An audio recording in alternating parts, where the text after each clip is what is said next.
A mediados del siglo I, Roma dominaba el mundo. La disidencia era poco habitual. Pero algunos judíos subyugados se atrevieron a insistir en que el reino de Dios pronto eclipsaría el imperio de Roma. Jaime, Bernabé, Priscila, Pedro y Pablo. Asombrosamente, estas personas marginales extenderían las nuevas de su Mesías judío fuera de sus remotos lugares de nacimiento por todo el Imperio Romano. Si se quieren buscar milagros en el Nuevo Testamento, no creo que sea necesario quedarnos con la resurrección de Lázaro o con caminar sobre el agua.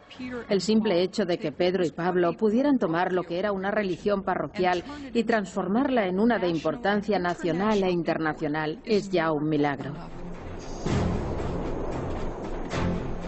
Durante las décadas posteriores a la muerte de Jesús, Pedro, Pablo y otros apóstoles llegaron a gentes y culturas lejanas a las suyas. Se enfrentarían a escépticos y enemigos, pero también atraerían a conversos. Paso a paso, año a año, conseguirían que el desmembrado grupo de jóvenes judíos se convirtiera en uno de los enclaves más fieles de la historia. Hoy sabemos que el judaísmo y el cristianismo son religiones distintas. Pero, ¿podría haber habido otra opción que hubiera cambiado por completo la historia tanto del judaísmo como del cristianismo? ¿Que no hubieran sido religiones distintas, sino una completamente nueva? Esta posibilidad es lo que se estudia en estos momentos.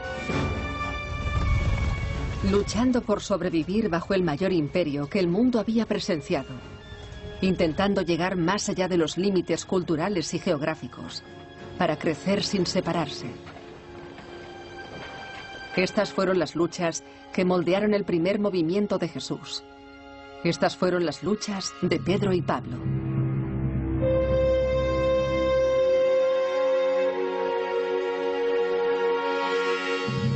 Episodio segundo. El imperio y el reino.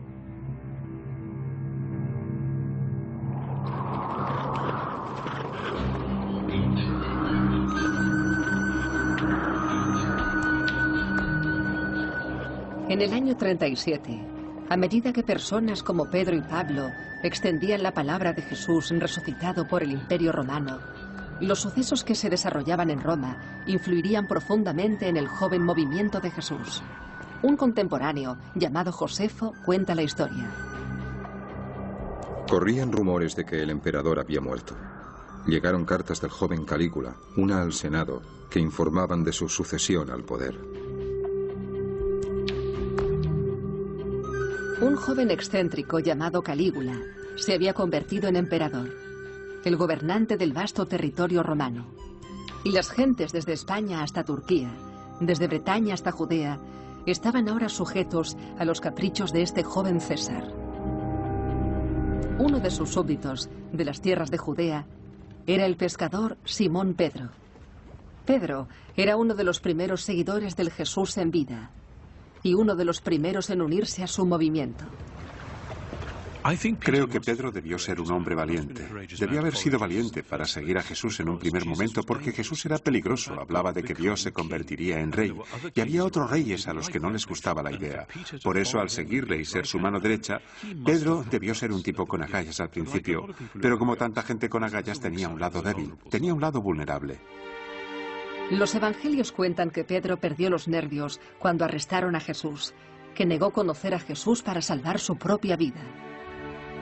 Pero Pedro rápidamente reapareció tras la crucifixión. Conocido como La Roca, consiguió ese apelativo por su liderazgo de una creciente secta de Jesús en Jerusalén. Ahora Pedro iba a sentir el peso del imperio una vez más. Porque el nuevo emperador de Roma pronto sacaría de las tinieblas a un amigo llamado Agripa. Tras unos días, Calígula ordenó buscar a Agripa y afeitarle y cambiarle las ropas. Entonces colocó una corona en la cabeza de Agripa y lo nombró rey. Calígula nombró a Agripa rey del territorio judío. Agripa se convertiría más tarde también en rey de Judea.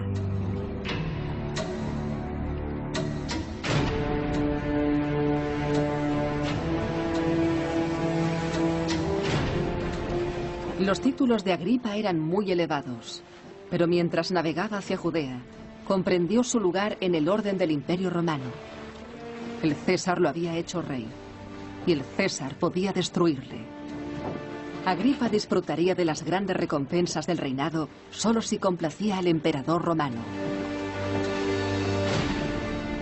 Una de las cosas más importantes que hay que tener en cuenta al contar la historia de este movimiento liderado por Pedro y Pablo es que el Imperio Romano movía las fichas políticas y establecía las circunstancias.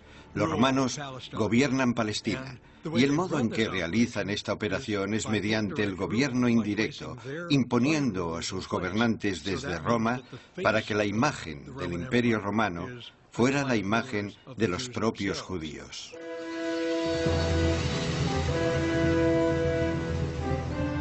Agripa abandonó Roma para gobernar su propio país, donde para sorpresa de sus súbditos se presentó como rey. Se puso un traje de plata trenzada y entró en el teatro al amanecer. Allí, cuando los primeros rayos del sol llegaron a la maravillosa red, sus aduladores alzaron inmediatamente sus voces, aclamándole como Dios.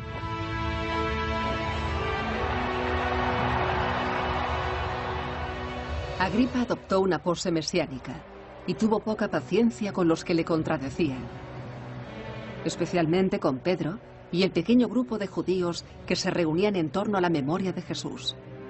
Su Mesías era un criminal ejecutado y sus afirmaciones parecían una bofetada insolente para el jefe supremo romano de Agripa. Estas personas llamaban al Jesús que Roma había crucificado Señor y Salvador e Hijo de Dios, términos que en el siglo I no eran religiosos, sino títulos del César. Así que cuando estos cristianos dijeron Jesús es el Señor, Roma entendió bastante bien que estaban diciendo, y tú no lo eres. Estaban tomando los títulos del César para dárselos a Jesús.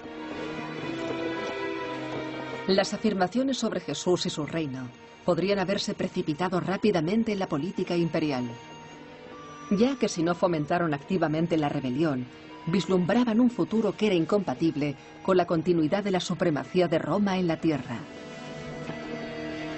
El rey cliente de Roma comenzó la represión.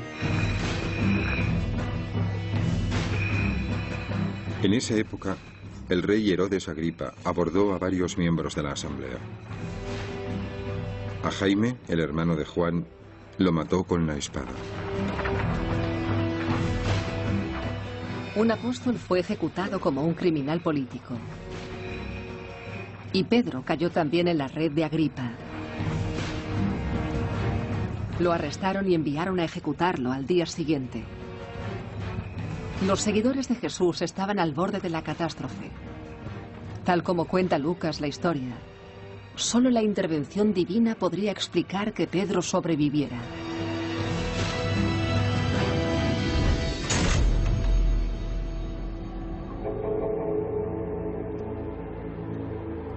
Pedro, atado con 2 cadenas, estaba durmiendo entre 2 soldados, mientras que los guardias delante de las puertas estaban vigilando la prisión.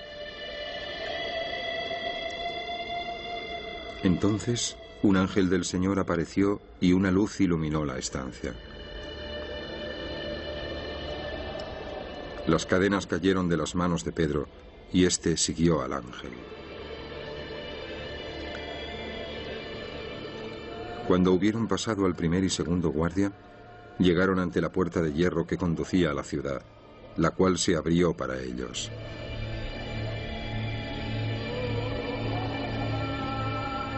La escapada de Pedro fue un momento clave para él y el resto de seguidores de Jesús.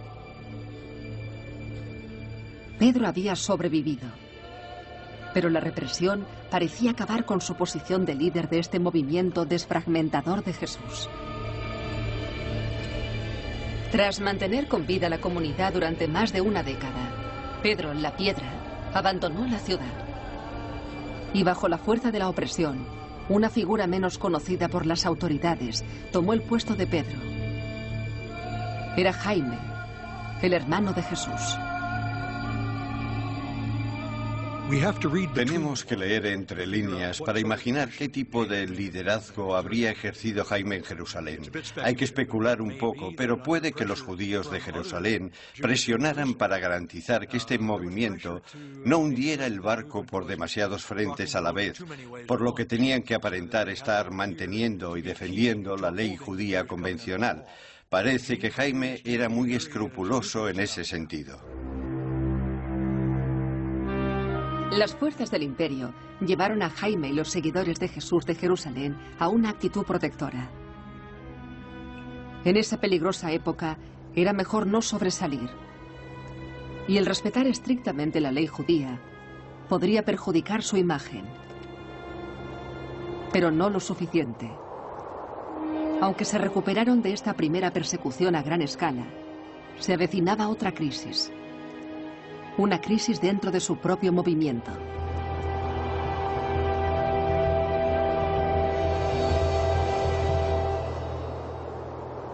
El Evangelio de Pablo.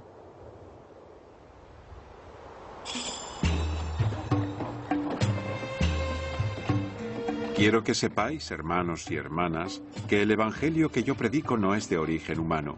No lo recibí de un hombre, tampoco me lo enseñaron, sino que lo recibí mediante una revelación de Jesucristo.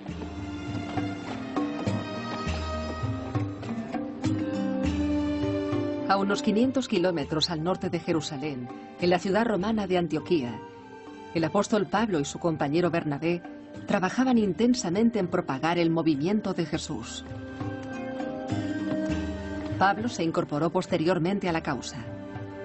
Era un judío educado de fuera de Judea, dedicado a llevar las nuevas de Jesús más allá de la comunidad judía. Predicando en sinagogas, Pablo buscó conversos entre los no judíos o los gentiles. Y cuanto más éxito tenía, mayor conflicto generaba. A muchos judíos les preocupaba que los esfuerzos de Pablo enfurecieran a la mayoría pagana. Otros pensaban que estaba corrompiendo las tradiciones judías. Comenzaron a atacar a Pablo, y su misión con los gentiles pronto cayó bajo el escrutinio de Jaime y de los seguidores de Jesús de Jerusalén. Como un líder de la Iglesia, Jaime estaba en efecto preocupado por su rebaño. No quería que asesinaran a los creyentes, no quería que los persiguieran, y sospecho, no quería que atrajeran excesiva atención. Pablo, predicando en las sinagogas de Damasco o Antioquía, habría llamado la atención sobre el primer movimiento de Jesús. Jaime estaba preocupado por Pablo y no le faltaban motivos. Desde hacía tiempo, algunos miembros del círculo cercano a Jaime viajaron al norte para conocer de primera mano las actividades de Pablo. Sería un encuentro dramático. Cuando llegaron a Antioquía, dice Lucas, hicieron una sorprendente exigencia. Algunos venidos de Judea decían a los hermanos: si no estáis purificados como dictó Moisés, no podréis salvaros. Esto hizo que Pablo y Bernabé entraran en desacuerdo y debate con ellos. Los visitantes exigían a los gentiles reclutados de Pablo que se convirtieran al judaísmo. Pablo se contenía enfurecido. La simple idea, insistía, iba en contra de las instrucciones explícitas de Dios. Pablo argumentaba que Dios le había dicho que los gentiles debían entrar en su reino sin convertirse antes en judíos. Pablo se dirigió a Jerusalén para intentar convencer de su visión a Jaime y al resto de seguidores de Jesús que allí vivían. Me fui a Jerusalén con Bernabé, llevándome a Tito. Marché en respuesta a una revelación para asegurar que no estaba huyendo o no había huido en vano. Pablo emprendió un arduo viaje con un compañero seguidor de Jesús, un gentil no circunciso llamado Tito.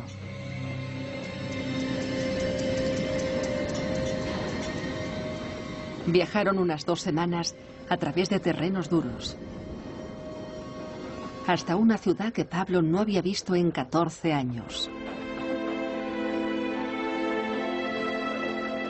Su comunicación con los líderes de Jerusalén debió haber sido frágil, pero Pablo, él solo, tenía gran fuerza. Entonces, en privado, expuse ante aquellos que parecían a cargo las buenas nuevas que predico entre los gentiles. Pedro había vuelto a la ciudad. Al hablar con él, con Jaime y con otros seguidores, Pablo declaró su opinión contra la circuncisión para hombres, como Tito. Dios no restringía su reino a los judíos o convertidos al judaísmo, afirmaba. Dios quería un movimiento unido de judíos y gentiles, juntos. Algunos partidarios leales de Jerusalén no estuvieron de acuerdo.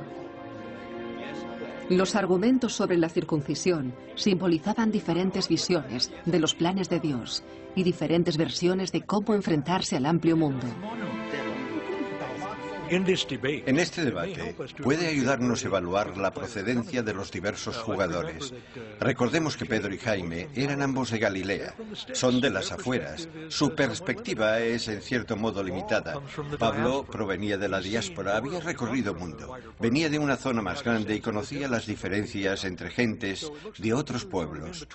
Aunque Pedro mantiene una posición central, Jaime es más estricto y riguroso en el asunto de la circuncisión, mientras que Pedro, quizás, tuvo que mediar en ese acuerdo.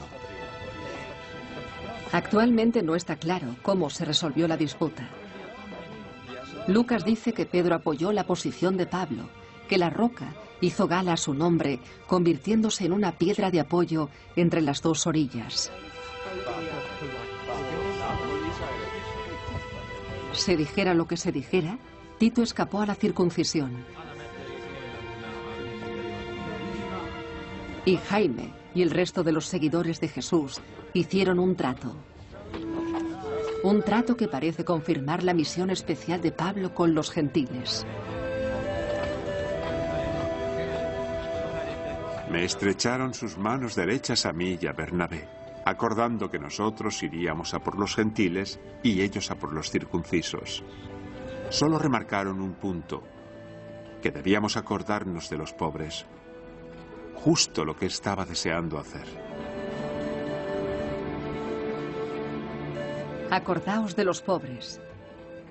Parecía un gesto simple de valores compartidos. Pero cuando Pablo, Bernabé y Tito volvieron a Antioquía, satisfechos por su victoria, el conflicto sobre los conversos gentiles distaba mucho de estar resuelto.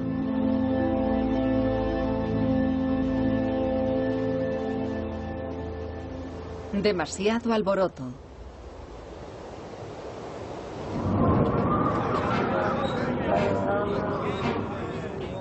Sobre el año 40, alrededor de la época en la que Pablo partió por primera vez hacia Antioquía, sus compañeros de Jerusalén estaban sufriendo la ira de Roma una vez más. Y una vez más, cuenta Josefo, el ojo de la tormenta estaba en el nuevo emperador, Calígula. Calígula quería ser reconocido como un dios. Aniquiló a los mejores hombres de su propia tierra y propagó su profanidad incluso en Judea. Calígula parecía estar perdiendo la razón.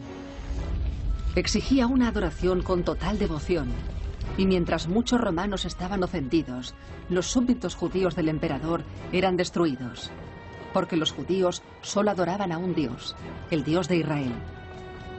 Calígula decidió que era un reto personal. Y decidió demostrarlo en el refugio de pureza y tradición más sagrado de los judíos, el templo sagrado de Jerusalén.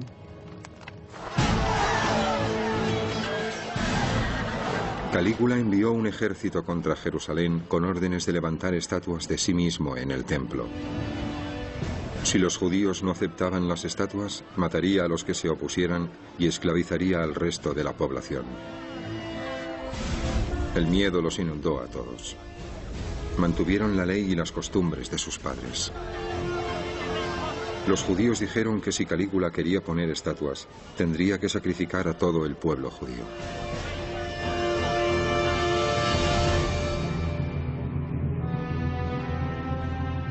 Por suerte para Judea, Calígula fue asesinado de repente.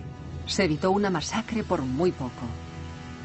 Pero este episodio envió un mensaje frío que llegó a los seguidores de Jesús en Jerusalén con total claridad. El poder romano lo abarcaba todo. Cualquier negación de la supremacía imperial sería peligrosa. En general, los años 40 se vivieron a la sombra de lo que ocurrió cuando Calígula había intentado poner su propia estatua en el templo de Jerusalén. Una ofensa sagrada intencionada que podría haber originado revueltas, posiblemente en todo el Imperio Romano por parte de los ciudadanos judíos. Hubo una masiva protesta pública no violenta y este hecho probablemente resonó en los años 40 por toda la zona judía. En Antioquía, Pablo y Bernabé seguramente habrían oído algo sobre la estatua de Calígula. Pero en las numerosas cartas de Pablo nunca se hace mención de ello. Parece que Pablo estaba más concentrado en su creciente misión con los gentiles.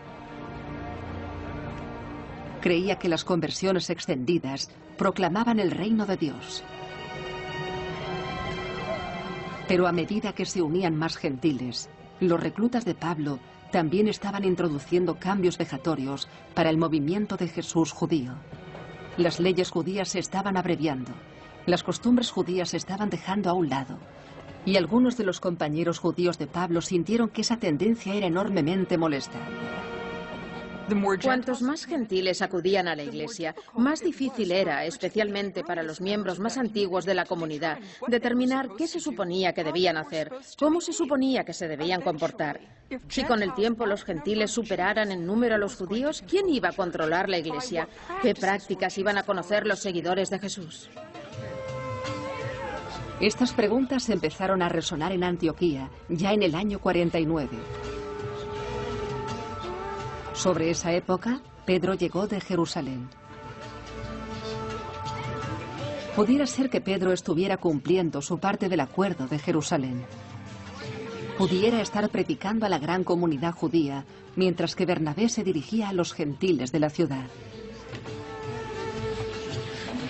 Fuera cual fuera el acuerdo, parece que Pedro se adaptó a las condiciones locales. Dio la bienvenida a los seguidores no judíos y comió en mesas impuras o kosher.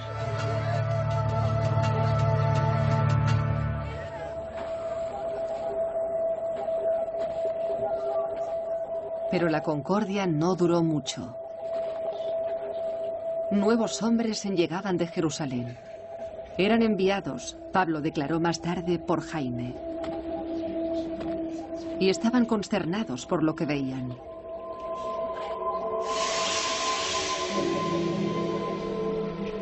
Los seguidores de Jesús de Antioquía parecían estar burlándose de las leyes más distintivas del judaísmo. Leyes dictadas por Moisés que prohibían los alimentos no kosher y que encarnaban la identidad judía. Durante cientos de años, los mártires judíos habían muerto por seguir la ley judía. Ahora, Pablo está diciendo que los paganos podían llegar a ser judíos completos sin convertirse. Aquello por lo que habían muerto ahora se estaba olvidando en cierto modo o se estaba dejando a un lado. Para numerosos judíos, eso era inaceptable.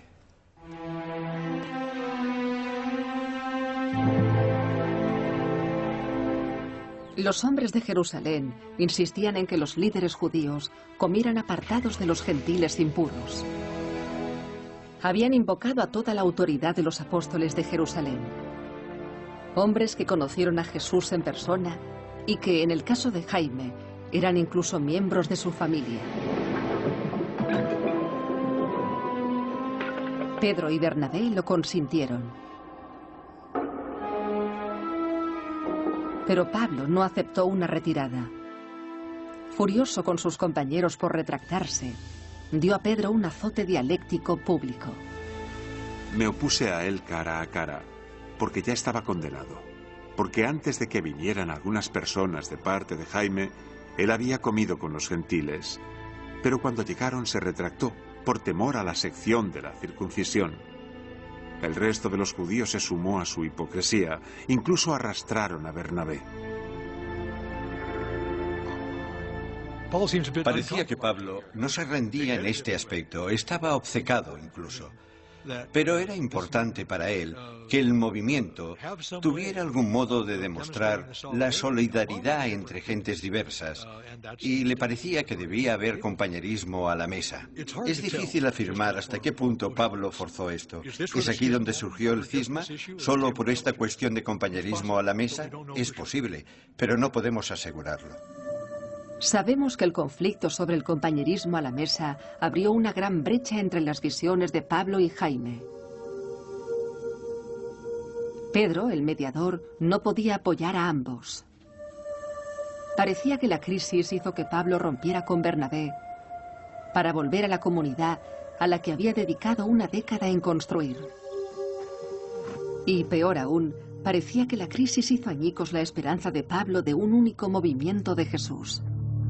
Ese movimiento supuso la mayor encrucijada de su corta historia.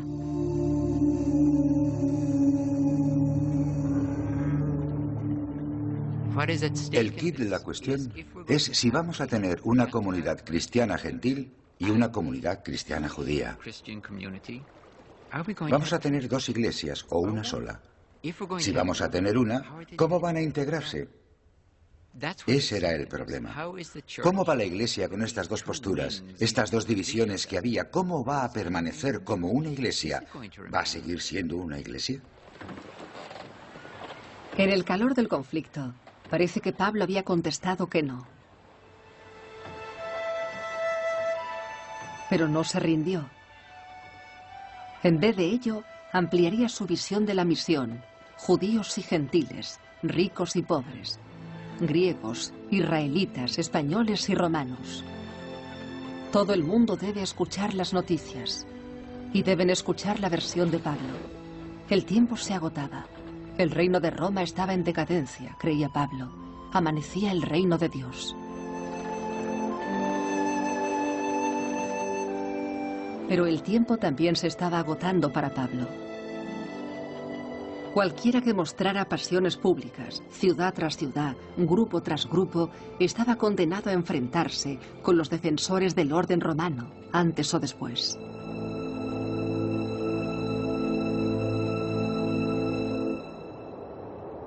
Bifurcaciones en el camino hacia el reino.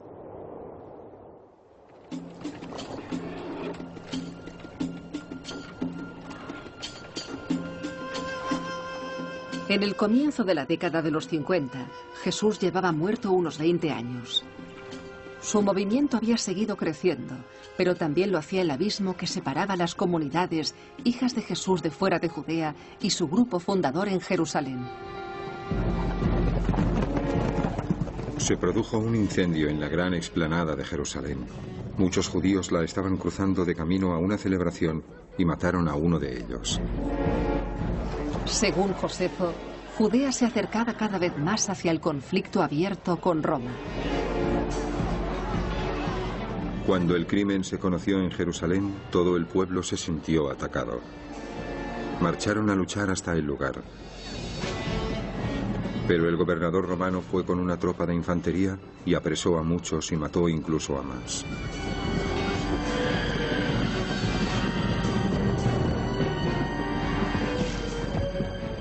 Ordenó que crucificaran a los prisioneros.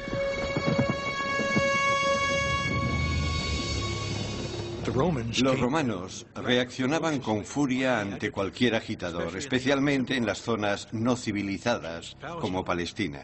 Enviaron tropas, incendiaron, destruyeron aldeas, mataron a parte de la población, esclavizaron al resto y entonces, por supuesto, crucificaron a miles de personas como demostración para el resto de la gente, para intimidarles. Hablando claramente, simple brutalidad.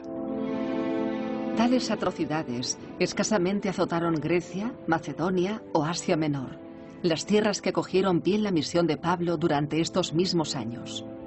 El Imperio Oriental de Roma hacía tiempo que estaba acostumbrado al yugo romano.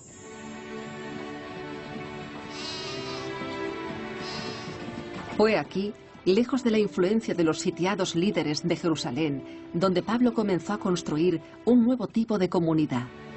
Una comunidad que no se basaba en el parentesco, la conquista ni la geografía, sino en un anhelo compartido por el reino de Dios.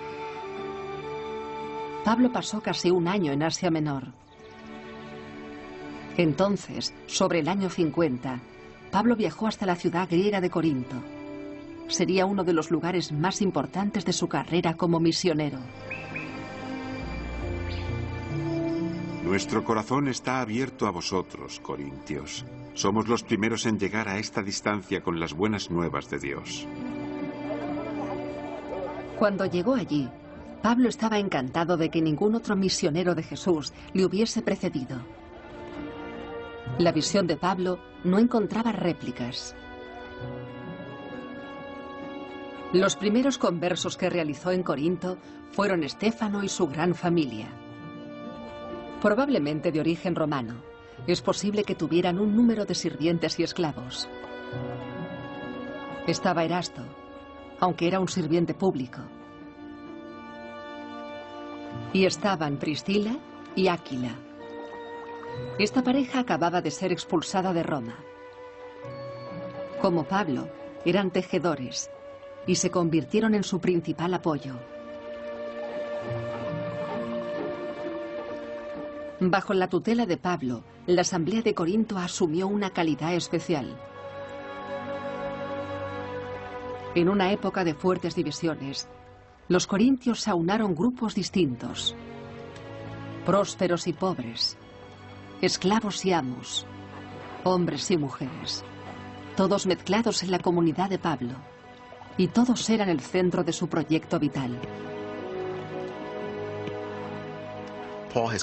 Pablo se había comprometido completamente con este proyecto y se había identificado realmente con él, hasta el punto que si fracasaba, él fracasaría también. Lo que, al menos para mí, es especialmente conmovedor, es que invirtiera todo en la gente. Su proyecto era la gente. Y eso son siempre unas acciones muy volátiles. Pablo se enfrentaría a esta realidad solo 2 años después. Había actuado confiando en que los corintios estaban firmemente unificados. Se equivocaba. Llegó un mensajero informando a Pablo de que su querida congregación había caído en el desorden. Un hombre había empezado un romance con la mujer de su padre. Los matrimonios se desmembraban. Pablo estaba atónito. No os desviéis del camino. Ni las prostitutas, ni los idólatras, ni los adúlteros, ni los borrachos, ni los ladrones. Ninguno de ellos heredará el reino de Dios. Y algunos de vosotros erais así antes, pero ahora estáis purificados, estáis bendecidos.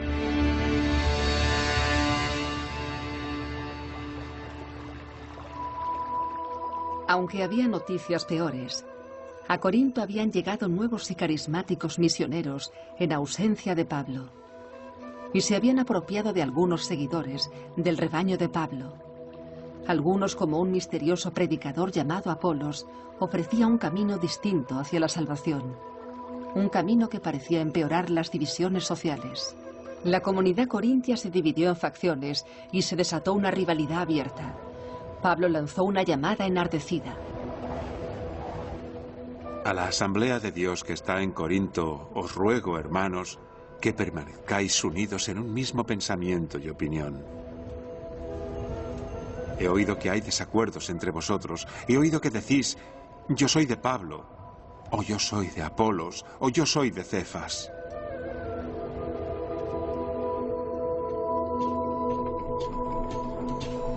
Pablo se dirigió hasta Corinto para reafirmar su visión. Acudió a una reunión hostil. Se le acusó de malversar fondos y de estafar a su congregación. A pesar de todo su poder de persuasión, Pablo fue expulsado por su propia comunidad, sustituyéndolo por otros predicadores. Era uno de los peores reveses de la agitada vida de Pablo.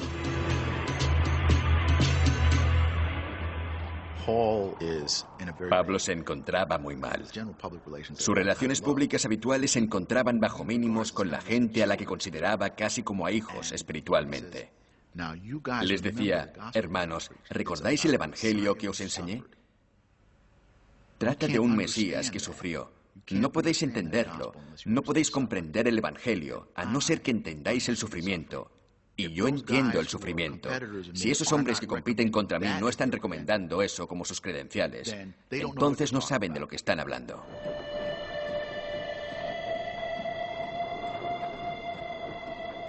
¿Son hebreos? Yo también.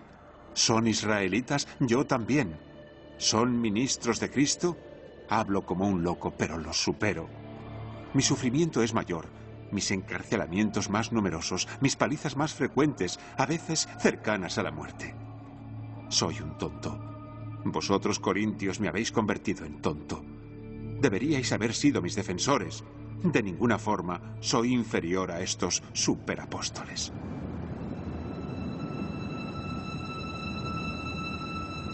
A pesar de sus esfuerzos, parecía que Pablo no podía manejar la marea. A continuación se dirigió a Éfeso, quizás con la intención de consolidar esa comunidad contra disputas similares. Pero justo cuando parecía que la situación no podía empeorar, lo hizo. Puede que el trasfondo político de su mensaje finalmente lo venció. Quizás irritó a la persona equivocada. Fuera cual fuera la causa, Pablo fue arrestado y encerrado en prisión. La urgente misión de Pablo llegó a una abrupta y alarmante parada. Pasaron 2 valiosos años en los que Pablo languidecía en una cárcel de Éfeso.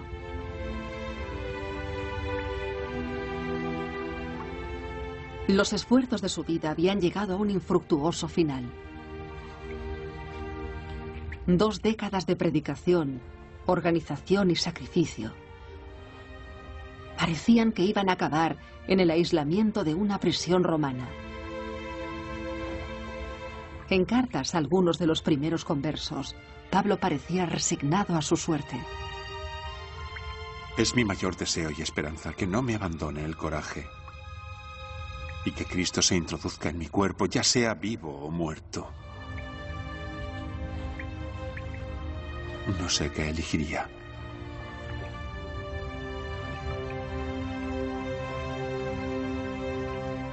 Pablo se preparó para una muerte dolorosa a manos de sus captores romanos. Pero eso no sucedió. A pesar de sus antecedentes en alteraciones de la paz, Pablo fue puesto en libertad. Sus seguidores creían que se trataba de un milagro, una señal más del inexorable plan de Dios.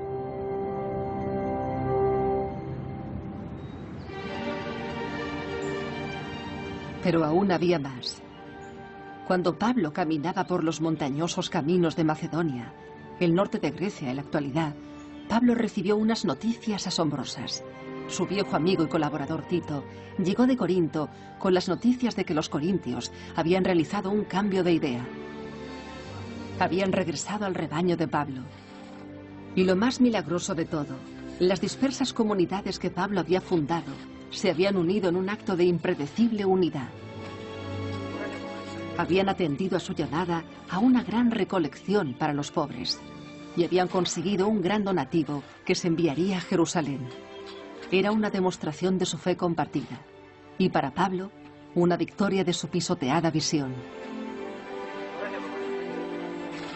El hecho es, el que siembra con mezquindad cosechará también con mezquindad. El que siembra en abundancia cosechará también en abundancia. Gracias a Dios por su indescifrable regalo.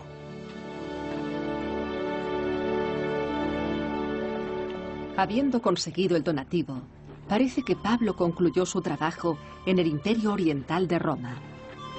Decidió asegurarse las bendiciones de los líderes de Jesús de Jerusalén, entregando el donativo en persona. Así demostraría la fuerza de su movimiento universal y honraría su promesa a Jaime de recordar a los pobres.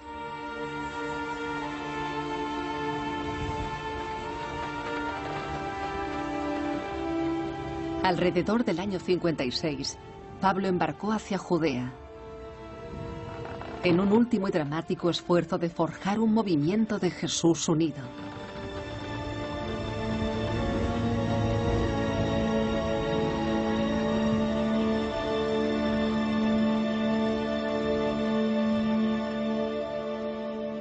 El imperio y el reino.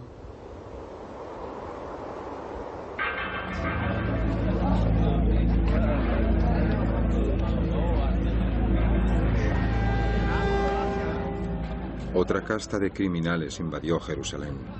Eran los sicarios. Mataban a los hombres en plena luz del día en el centro de la ciudad.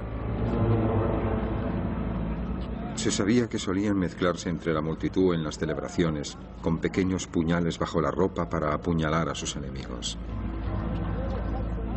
El primero al que cortaron el cuello fue Jonatán, el gran sacerdote. Después fueron muriendo más cada día.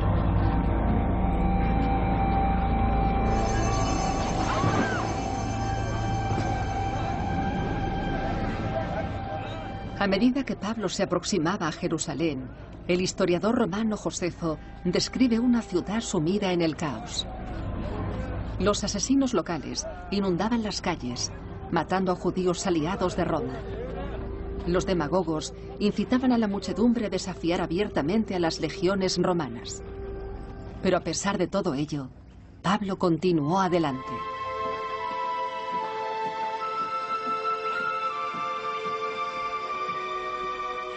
Queremos que conozcáis, hermanos y hermanas, la gracia de Dios que ha sido otorgada a las asambleas de Macedonia.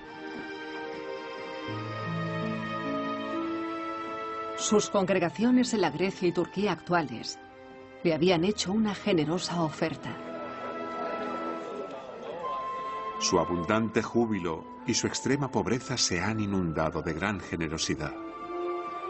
Por lo que yo sé, donaron libremente lo que estuvo en sus medios e incluso más, suplicando que les permitiésemos el privilegio de compartir en este ministerio con los santos. Lo importante de la recaudación de Pablo no es solo que almas independientes estaban dando algo, sino que se estaba produciendo una especie de cohesión mediante el amor tal como lo veía él, las dos ramas de la Iglesia. Este es el único modo de que él pudiera ver la unión, porque nunca estaría de acuerdo en que sus iglesias gentiles debieran respetar cualquier ley kosher. Quería estar allí en persona para llevar la recaudación con la esperanza de mantener unidas las dos ramas de la Iglesia. Lucas describe un encuentro cordial entre la delegación gentil de Pablo por un lado y Jaime y sus seguidores por el otro. Lucas narra que Pablo contó sus numerosos éxitos en el norte. Lucas no comentó nada, sin embargo, sobre la gran recolección que Pablo había realizado desde Grecia. ¿Aceptaron el donativo? No lo creo. Si lo hubieran hecho, creo que tendríamos pruebas de ello. O Lucas lo hubiera mencionado, y Lucas omite cualquier mención a este hecho. O bien Pablo lo hubiera escrito, quizás en una de sus cartas posteriores. Pero puesto que todos sabemos por el Nuevo Testamento que esa recaudación se efectuó, pero no tenemos pruebas de que se aceptara, me inclino a pensar que Pablo no consiguió este empeño personal.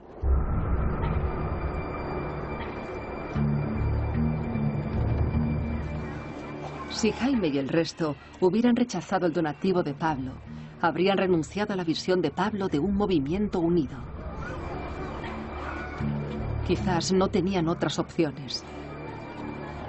En los 26 años desde la muerte de Jesús, la Asamblea de Jerusalén había luchado en condiciones muy difíciles. Sabiamente, se habían abstenido de retar al poder de la ciudad y habían evitado precavidamente originar animadversiones entre las comunidades profundamente religiosas que acudían masivamente al templo cada día. Multitudes que habían crecido enormemente volátiles durante la ausencia de Pablo.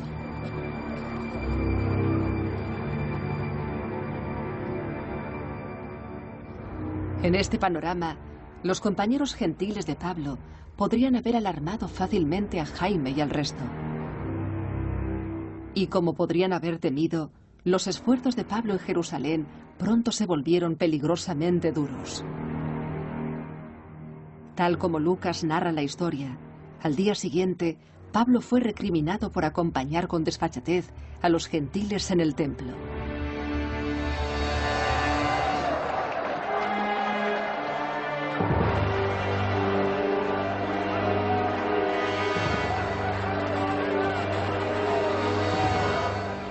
Entonces se alborotó toda la ciudad y mucha gente se reunió. Cogieron a Pablo y lo echaron del templo, cerrando de inmediato las puertas. Mientras trataban de matarlo, las autoridades romanas corrieron tras la multitud.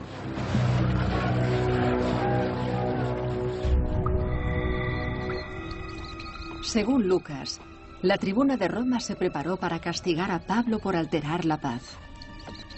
Pero cuando estaban encadenando al misionero, Pablo reveló que era un ciudadano romano. Puesto que los ciudadanos en pocas ocasiones eran condenados sin juicio, el oficial envió a Pablo a Roma para que el emperador escuchara su caso. Allí, según el relato de Lucas, Pablo tuvo inexplicablemente permiso para trabajar libremente. Pero el propio Pablo no escribió ninguna carta sobre estos hechos, y los estudiosos no pueden asegurar si la historia de Lucas se puede creer completamente. La historia de Lucas está escrita quizás hasta medio siglo después de la vida de Pablo. Su objetivo es aseverar y afirmar la construcción particular de Lucas sobre los fundamentos del movimiento de Jesús. Ni siquiera sabemos de qué fuentes disponía Lucas, por lo que decir que se trata de un relato apologético no es decir que no haya nada históricamente valioso en el mismo, sino que realmente no tenemos ningún modo de evaluarlo.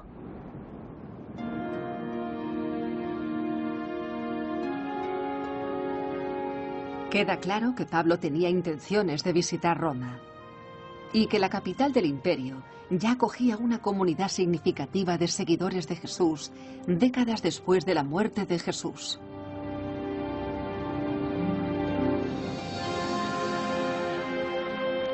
Para todos los amados de Dios que están en Roma, que Dios os bendiga y os traiga la paz. Antes de llegar a Jerusalén, Pablo había enviado mensajeros a Roma con una carta para los seguidores de Jesús que allí vivían. En ella, Pablo pidió a las primeras asambleas de Roma que dieran la bienvenida a la gente portadora de su mensaje. Os recomiendo a Febe, nuestra hermana, diaconisa de la iglesia de Cencreas. Ella ha sido protectora de muchos, incluso de mí mismo. Saludad a Priscila y a Áquila, que se arriesgaron para salvarme. Saludad a mi querido Epéneto, primicias del Asia para Cristo. Saludad a María, que se ha afanado mucho por vosotros. Priscila y Áquila, Febe y Epéneto. Estos eran solo algunos de los que llamaba por su nombre Pablo en sus cartas. Eran amigos y familiares, diáconos y benefactores, hombres y mujeres. Lucas afirma que Pablo vivió y predicó entre aquella gente durante 2 años completos. Y mientras que muchos estudiosos se cuestionan si Pedro y Pablo realmente llegaron a Roma, poca duda queda de que esta gente lo hizo. Poco después llegó el desastre.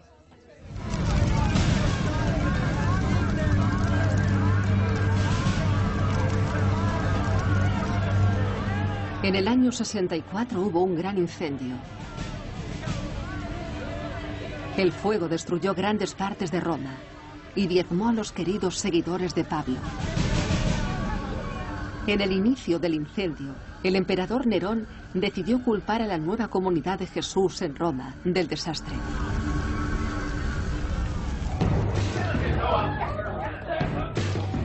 Los primeros arrestados fueron cristianos autoproclamados que delataron a muchos otros.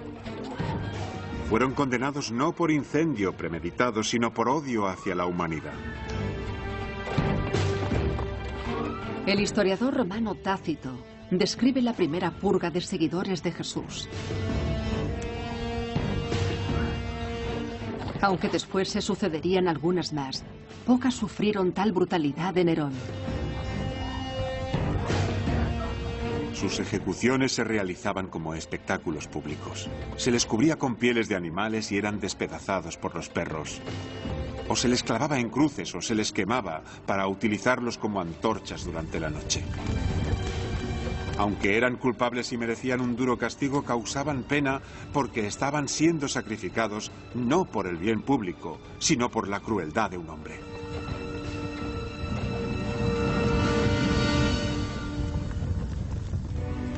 Escritores posteriores afirman que Pedro y Pablo también fueron martirizados en esa orgía de violencia. Se dice que decapitaron a Pablo y que a Pedro lo crucificaron boca abajo. Donde quiera que murieran Pedro y Pablo, las historias sobre sus muertes ponen de manifiesto una verdad central. La fe de los dos apóstoles prosperaría en Roma y se extendería posteriormente al resto del imperio. Pero no antes de una revelación decisiva final entre Jerusalén y su señora, Roma.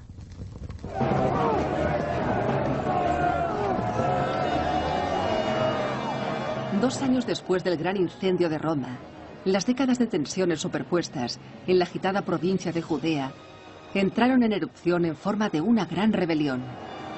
La guerra duró 4 años.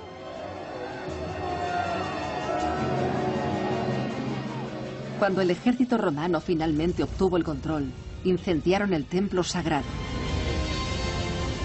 Jerusalén se llenó de humo. Y también lo hizo el movimiento de Jesús asentado en esa ciudad. Aún así, el reino prometido de Dios no llegó.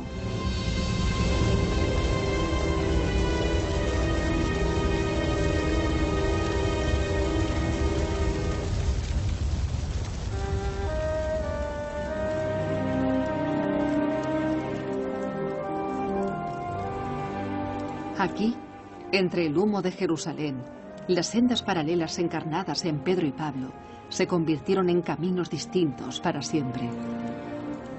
Cada hombre había ayudado inconmensurablemente a la supervivencia de su fe compartida. Cada uno derivó en una fuerza distinta. Pedro y Pablo permitieron que la iglesia creciera. Tomaron un movimiento que esperaba que Jesús regresara y trajera el reino de Dios inmediatamente. Y lo convirtieron en un movimiento que duró generación tras generación. Tomaron una proclama que tuvo sentido principalmente, si no exclusivamente, para los judíos que vivían en Galilea y Judea. Y la reformularon de modo que tuvo también sentido para los gentiles de todo el mundo. Tomaron una proclama del reino de Dios y la hicieron palpable, significativa para la gente que nunca había oído hablar de Dios y que no podía imaginarse un reino distinto al que había proporcionado Roma. Sin Pedro y Pablo no tendríamos a la iglesia que tenemos hoy. Pedro había acompañado a los primeros seguidores de Jesús desde el campo hasta la ciudad. Había mantenido la primera comunidad de creyentes unida a lo largo de los cruciales años de duda, persecución y disidencia. Pero después de la destrucción del templo sagrado, la maltrecha tierra de Judea no pudo seguir alimentando un movimiento como el de Pedro. Y al final fueron las comunidades de Pablo las que evolucionaron hasta las iglesias que conocemos hoy y que se extendieron por todo el mundo.